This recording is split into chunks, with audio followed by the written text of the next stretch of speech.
Salut à toute l'équipe, c'est le club de la semaine. Comment va les gars? Les gars, on est de retour pour jouer un mauvais tour. Donc les gars, on est enfin de retour pour le coup. Donc bon, malheureusement, on est de retour pour un nouveau débrief catastrophe parce que bon, le Real ont été éclatés hier contre le PSG, malheureusement. Exact. Donc je suis toujours avec Anto, bien sûr. Comment tu vas? Bah écoute, ça va très très bien. Comme tu étais en train de le dire juste à l'instant, on est de retour. Ça fait tellement plaisir parce que voilà, forcément. Mais on est surtout de retour avec une terrible défaite. Et voilà. Parce qu'on rappelle que nous, le Real Madrid, comme tous les clubs qui ont participé à cette compétition de la Coupe du Monde des clubs, ben, ils n'ont toujours pas validé leur saison, quoi. Ils n'ont toujours pas validé encore ils n'ont pas fini encore leur saison 2024-2025.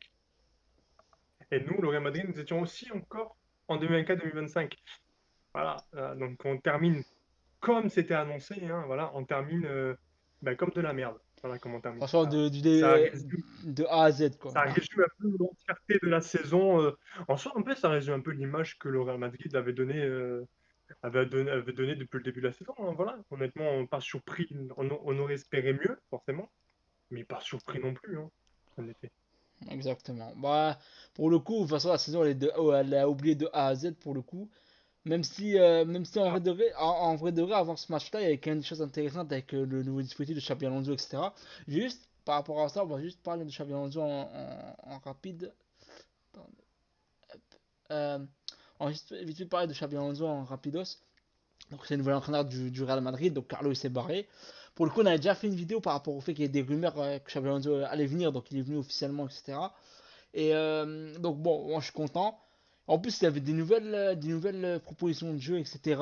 Une défense à 3 une défense à 3 hybride, avec, avec Arda Güler beaucoup plus au centre du jeu. Chouameni qui fait l'ascenseur entre le milieu de terrain et la défense. Fran Garça et Arnold en piston. Donc Arnold qui a signé. Eusen aussi qui est vraiment le régulateur de la défense. Donc on a bien vu qu'il a beaucoup manqué dans ce match-là. Donc il y avait vraiment des choses intéressantes. Franchement, je voyais du beau jeu dans les derniers matchs. Des bonnes petites actions, etc. Malheureusement, eh ben, il suffisait que Xabi Alonso il va dans enfin il prend exemple sur Carlo à ne pas trancher entre les deux tocards, parce qu'on peut parler des deux tocards. Donc on a bien vu la compo. Vas-y, tu vois. bah oui, forcément, hein, entre Mbappé et Vini, honnêtement. Bah, franchement. Ah, mais de base, ça doit être un des deux qui doit être sur le banc. Donc Mais c'est ça, malheureusement. c'est c'est ça, c'est ça. En vrai, c'était très bien dans soi, dans ce que tu es dans ce que tu en train de dire. J'avais beaucoup aimé aussi un peu le jeu qu'avait mis en place un peu Xabi Alonso, que ce soit aussi, j'avais regardé un peu, on avait eu des vidéos, des colis aux entraînements et tout. Il y avait de très bons entraînements qui étaient mis en place. Xabi Alonso, on voyait qu'il recommençait un peu ses entraînements un peu au style un peu allemand, avec beaucoup de ballons, beaucoup de prises de balles. Donc c'est assez sympa, surtout pour les jeunes joueurs comme Ramos Asensio, Fran Garcia, tout ça va sûrement leur faire du bien, des trucs comme ça. Pour le reste, au niveau des matchs, ça avait l'air de bien commencer. Honnêtement, cette Coupe du Monde des clubs, en soi, là, comme assez, c'était par exemple plus très très moche quoi au niveau des matchs. Pas non plus plaisant à regarder en toute honnêteté, hein, c'est vrai, on va pas se mentir, c'était pas non plus voilà, la folie, mais pour nous qui avons vécu durant toute cette saison à subir le jeu avec une équipe complètement coupée en deux par tous les côtés, là, pour le coup, durant cette Coupe du Monde des clubs, il y avait un semblant de quelque chose, sûrement à un peu plus travailler, parce qu'après, bon, là, les joueurs ils vont prendre un peu de vacances, ils vont se préparer, je pense, un peu plus tard pour revenir rapidement en championnat pour la nouvelle saison. En plus, je pense qu'il ne va pas avoir énormément de matchs amicaux pour eux, donc ça va être très compliqué. Ils risquent d'avoir des blessures, je pense, encore une nouvelle fois, très rapidement durant ce début de saison.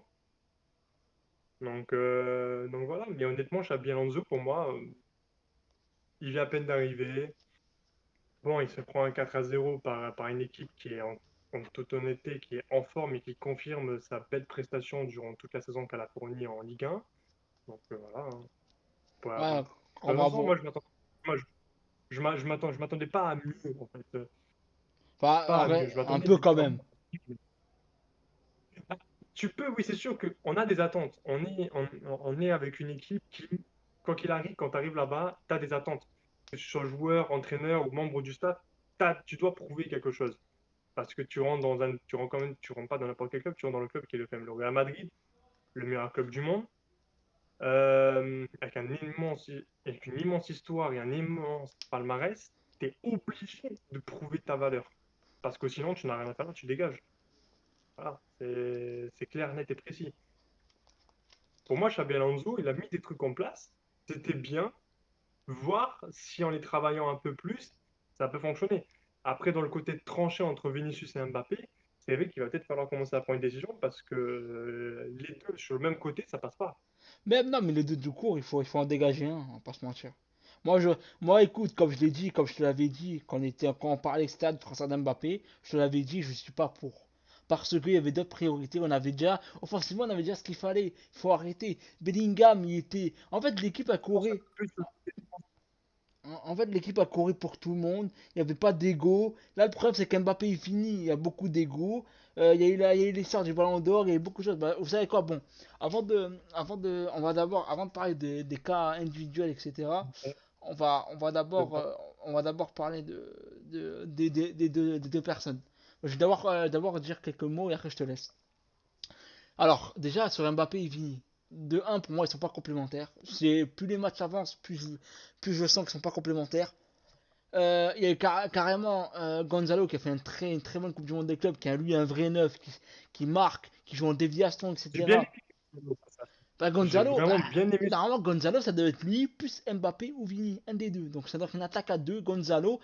Pour moi ça doit être Gonzalo ou Vini, voilà. Parce que pour moi Mbappé, malgré sa bonne rentrée contre le Borussia Dortmund, et pour moi il était pas en forme, il a eu sa maladie, etc. Il a perdu beaucoup de kilos. Bref, moi pour moi c'était pas en forme. T'as qu'à rester sur le banc, t'as qu'à pas fâcher ton monde, tout simplement. Donc pour moi Mbappé il devait C'est pas. ça. Déjà de 1 pour moi Mbappé il aurait dû même pas jouer la Coupe du Monde des clubs, il aurait dû se reposer beaucoup plus au lieu de vouloir forcer et là, être encore plus nul que d'habitude. Vini, c'est pareil, il a tout à l'envers. Pourtant, il a fait un bon match contre Salzbourg, il a marqué, etc. Il était dans le jeu. En fait, quand il n'y avait pas Mbappé, collectivement, ça va beaucoup mieux. Déjà, en fait, Vini fait beaucoup plus d'efforts quand il n'y a pas Mbappé. Parce que, en fait, c'est simple. C'est une question de. Dans la vie, de manière générale, quand on voit quelqu'un qui fait pas les efforts, t'as pas envie de faire les efforts pour lui.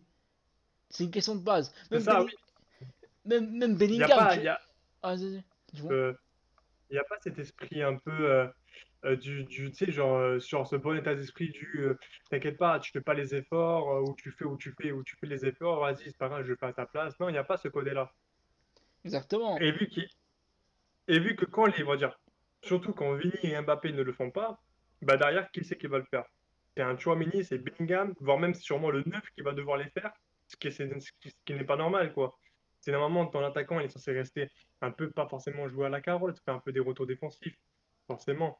Mais quand tu sais que les milieux de terrain, ce sont les personnes qui courent le plus sur un terrain de foot, Ah, tu mais peux pas. les attaquants sont les premiers défenseurs. Et quand je vois Gonzalo qui doit s'excentrer sur le côté, parce que t'as Mbappé ou Vini qui ne peut pas faire les allers-retours. Parce que, tu vois, Xabi Alonso s'est trompé, mais Xabi Alonso, d'après les infos, en fait, la blessure de Arnold l'a forcé à mettre Vini. Parce que de base, il devait mettre Mbappé, Gonzalo.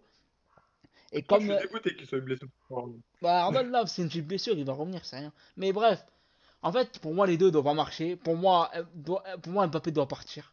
Parce que pour moi, Vini, désolé, hein, parce que moi je défendrais beaucoup plus un mec qui a gagné 2 LDC, qui a tout gagné avec le Real Madrid et qui a été percutant dans les grands matchs, qu'un joueur qui est venu, qu'on a essayé de tout lui donner, et voilà, bien vu. Moi, désolé, Mbappé, enfin, on va peut-être parler un jour de sa carrière, mais depuis la Coupe du Monde 2018, t'enlèves la Coupe du Monde 2018 et la Coupe du Monde 2022 où il fait un triplé en finale de Coupe du Monde, parce que même sa Coupe du Monde, on va pas se mentir, dans le jeu, il y a quand même quelques critiques, on va pas en plus faire les aveugles. Moi, je me rappelle très bien des matchs, je les ai bien vus. Mbappé, je le voyais pas flamboyant. Mais en fait, c'est but de sauver ses prestations.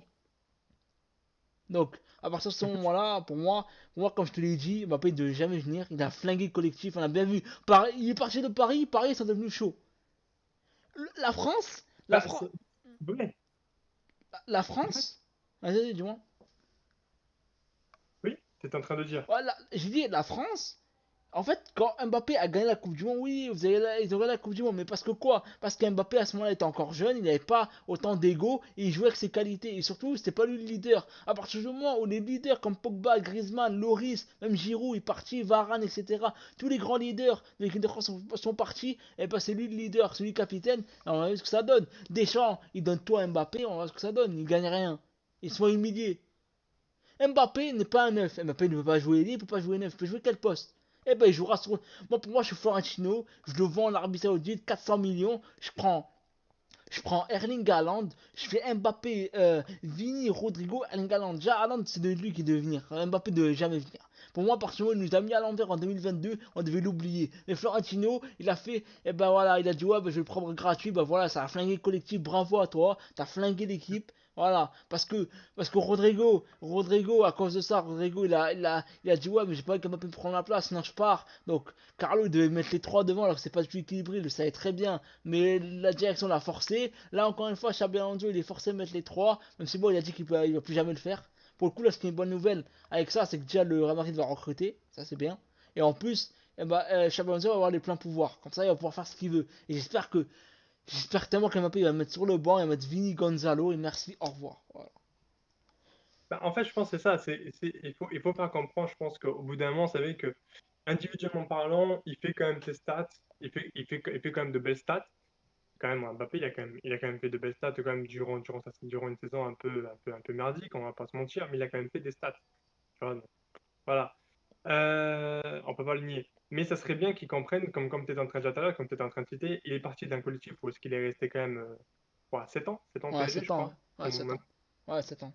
Il est resté 7 ans au PSG et en 7 ans, son palmarès au PSG se résumait à la globalité sur le plan national.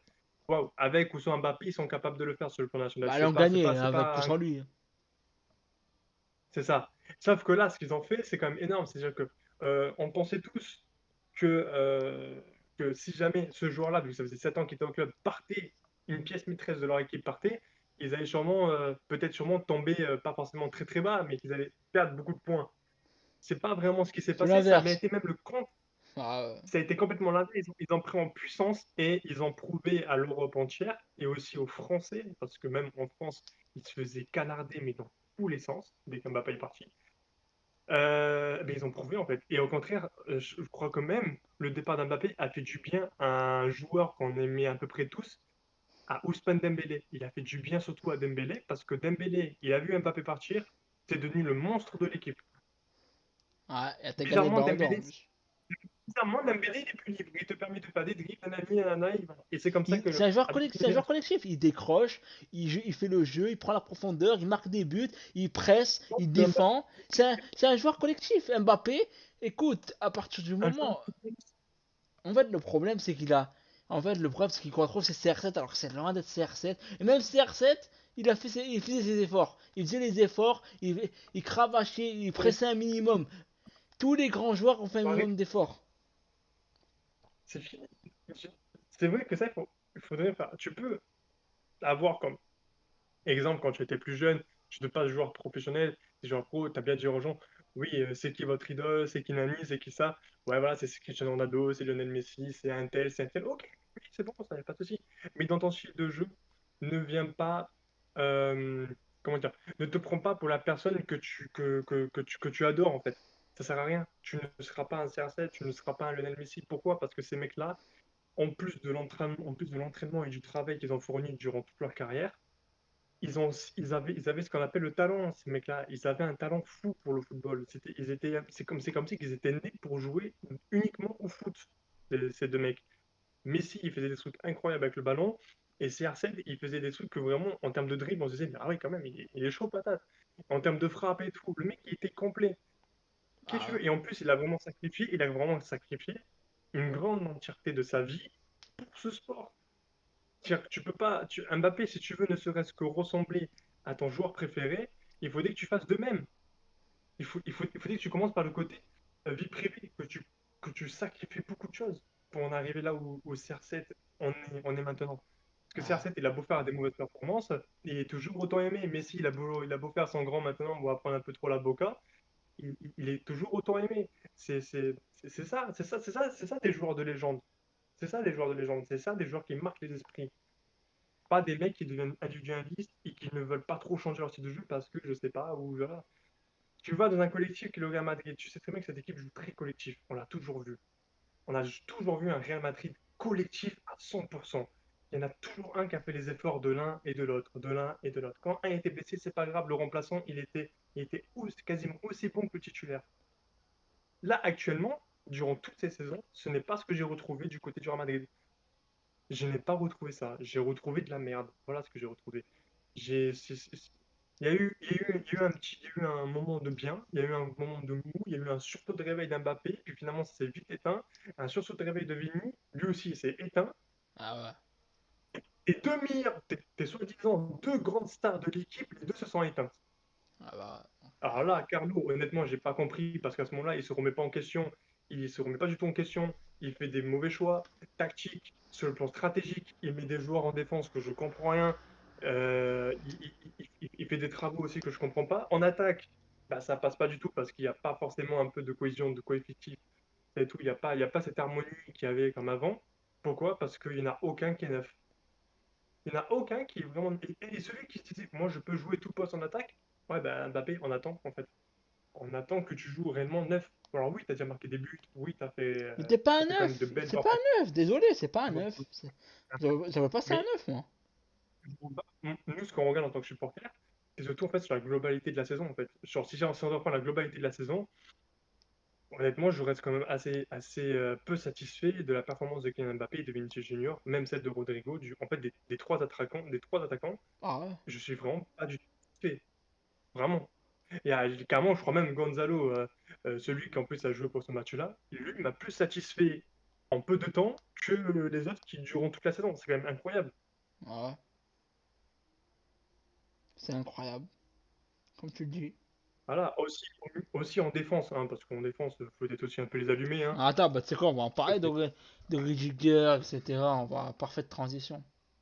leur machin chouette, là, comme dirait Claude Alors, Rudiger Makélélé, là. Asensio, non, mais c'est deux tocards là. Mais déjà, alors, Xabi Alonso, tu peux dire tout ce que tu veux, mais tu peux faire la tactique que tu veux. C'est à partir du moment où tes défenseurs te plombent dès le début, qu'est-ce que tu veux faire? Quand, C'est ça, quand c'est. Asensio il a le ballon, le mec il a le ballon, Mhm. il est dans la surface, c'est-à-dire qu'il n'est même pas pressé. Hein. C'est même pas l'excuse de presser. Même si t'es pressé, tu dégages le ballon. T'as le temps, je sais pas, t'es un footballeur pro. Le mec il se trompe, il Ah, essaie de rattraper le ballon, du il gaz. glisse. Rudiger, il essaie de dégager. Dembélé, il presse un peu. Il frappe dans le vide. Le ballon bah, Dembélé le récupère et il marque. Ah, frérot, en 10 minutes, en 8 minutes, tu prends deux buts sur deux cagades. Tu veux faire quoi? Après, bon, après, le problème du Real Madrid, c'est que c'est plus le Real Madrid d'il y a quelques années, il y a deux trois ans. Il y avait la force de caractère de revenir. Parce que le Real Madrid, prendre des 2-0, ça a déjà arrivé plusieurs fois. Ils sont revenus à des mains, plein de fois, avec Benzegol et tout. Bref, même Même en si deux. on gagne pas le match à la fin, Dis-moi. même si on gagne pas le match à la fin, même après la prestation de ces deux défenseurs durant le match, même si tu gagnes pas le match, mais n'allez pas vous permettre de perdre 4-0 en fait. C'est surtout en fait le 4. Moi, en fait, c'est surtout le 0 qui m'énerve dans l'histoire. Vous êtes le Real Madrid, j'ai l'impression que le match, vous l'avez pas pris au sérieux. Ok, certes, ok, c'est la Coupe du Monde des clubs, mais vous jouez un trophée. Vous êtes tous là à jouer un trophée. Alors déjà que les trophées majeurs, vous n'avez joué aucun, et à pire des cas, même si vous en avez joué certains, vous avez été nuls complet. Et alors là, pour un trophée qui n'est pas forcément majeur, non, mais on va le prendre à la rigolade. Bah non, c'est maintenant qu'on veut voir du changement. Nous, on profite durant cette Coupe du Monde des clubs pour voir des choses intéressantes. Parce que là, ok, Paris mène 2-0 très facilement, honnêtement. Ensuite, il y a le troisième but. Le but qui m'a fait le plus rire, c'est comment le joueur parisien a pu se retourner tranquillement dans la surface de réparation, prendre le ballon et le tirer dans la cage. Il était, Je suis devenu il était plus. comme un entraînement, quoi. J'ai j'ai pété un câble. J'ai dit, mais comment? Il est entouré de trois défenseurs. Il prend le ballon, il a le temps de se retourner, il tire dans la cage. Il m'a fait, mais on est dans les années 50 là, c'est pas possible. Il y a eu un manque de lucidité, il y a eu un manque de. Je sais pas, moi, ils avaient 99 000 de ping là, c'est pas possible les défenseurs. Eux, ils étaient encore sur l'action au milieu de terrain. Bon, ça y est. Non, c'est sincèrement là, honnêtement, Asensio que j'ai beaucoup défendu durant cette saison, que j'ai beaucoup Ah, il est aimé, pas ça reste bon. quand même un quand même, que j'ai beaucoup aimé durant cette saison. Il est pas bon. Mais là, honnêtement, sur ce match-là, rien à dire, hein, t'as été complètement nul à chier. Et Rudiger, honnêtement, c'est pas la première fois qu'il nous fait ça, parce que même durant en championnat, il nous a fait des cagades. Dans des trophées majeurs, il nous en a fait aussi. Là, honnêtement, Rudiger, ta saison, elle est résumée par quoi? Elle est résumée par des blessures, des cartons rouges bêtement pris parce qu'honnêtement, Par le tu fait allais qu'il voulait provoquer caresser des. l'arbitre aussi. Voilà. Euh, ah, mais c'est marrant, certes, c'est vrai, c'est marrant, mais allez, honnêtement, c'est rien. Ensuite, là, tu as l'occasion, c'est la Coupe des clubs, je comprends que les joueurs soient fatigués, sont lassés, ils ont envie de passer, ils ont envie d'aller prendre en vacances, de se reposer, de commencer, de se préparer pour la nouvelle saison, c'est compréhensible. Mais là, tu joues, tu es en demi-finale, tu te permets de faire ça. C'est le Paris Saint-Germain en face, c'est l'occasion de montrer, d'un peu, voilà, de dire au Paris Saint-Germain, c'est bon, calmez-vous, vous n'êtes pas non plus l'équipe nanana, imbattable. Bah, pour l'instant, si, honnêtement, là, Bah, maintenant, ils ont tabassé tout là, le monde, hein. honnêtement, là, c'est ça, s'ils vont en finale et qu'ils la gagnent pas, je comprends plus rien. Bah, ils vont la Et, gagner facilement. c'est pour ça. C'est l'exemple, juste ne serait-ce que l'exemple. Même s'ils perdraient que 4-2, 4-1, je dirais, voilà, En il y a fait, eu un jeu en fait, footballistique. s'ils auraient fait, écoute, s'ils auraient fait le même match contre la Juve ou contre Dortmund et qu'ils avaient perdu, c'est pas grave. C'est contre le PSG, t'as la meilleure Coupe du Monde, t'es encore en construction. Paris, ils ont galéré aussi, hein. Ils perdaient contre l'Atletico en phase de poule, faut pas oublier qu'ils ont failli se faire éliminer. Et à la fin, ils ont gagné la LDC.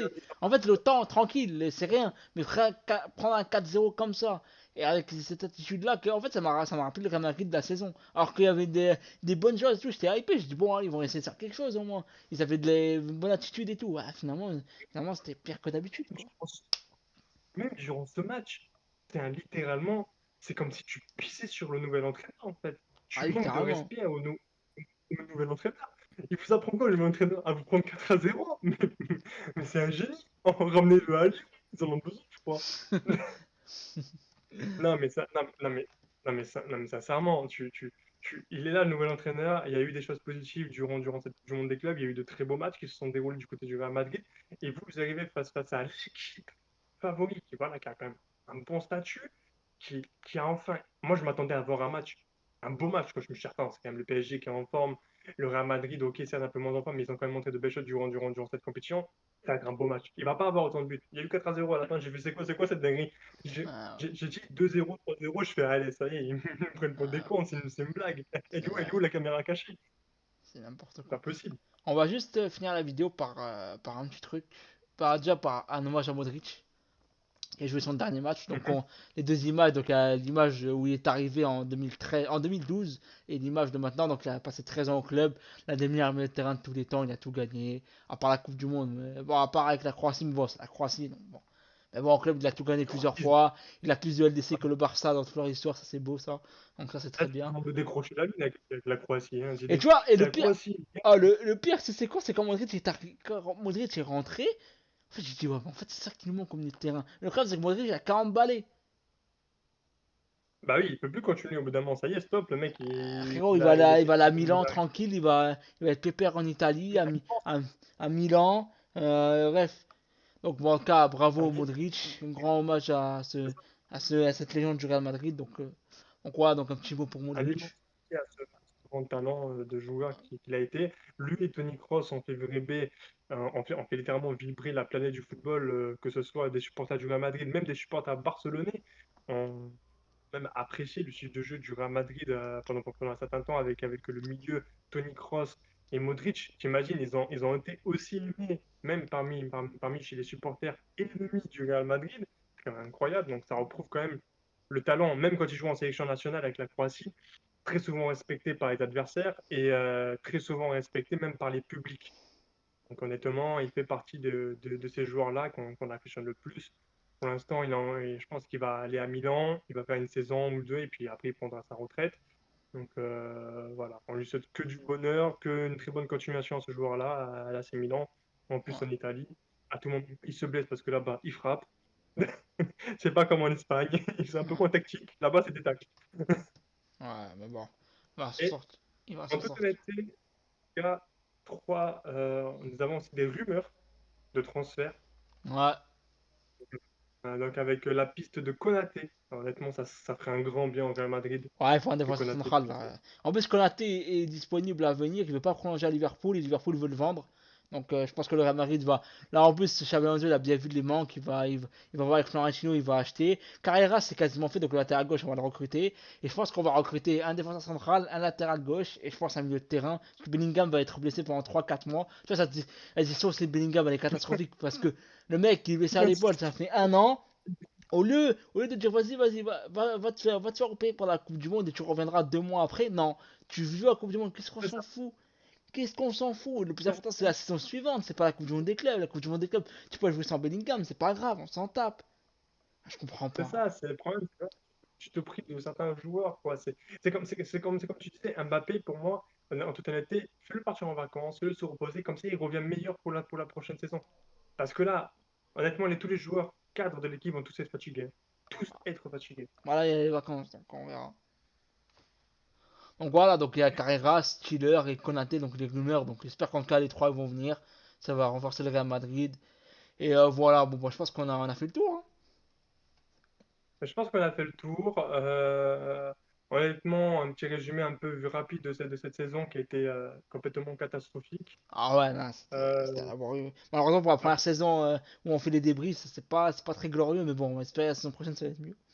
On verra. Pas grave, il y aura encore de très belles saisons. Donc c'est vrai que c'est un peu aussi l'occasion pour nous, comme ça, un peu, voilà, Real Madrid de se fait éliminer. En fait, c'est un peu l'occasion pour nous de dire un terme à cette 2024-2025 et de dire Ouais. bonjour à la nouvelle saison qui va bientôt, qui va arriver là, dans un peu moins d'un mois. Donc, Ouais. ça va arriver très très vite, la nouvelle saison. Ouais. Donc c'est pour ça, ne vous inquiétez pas. On sera d'attaque, bien sûr. Bon, bah, les gars, n'hésitez pas à liker, commenter, partager pour ce retour. Et moi, je vous dis à la prochaine, les gars. Goodbye. Ciao!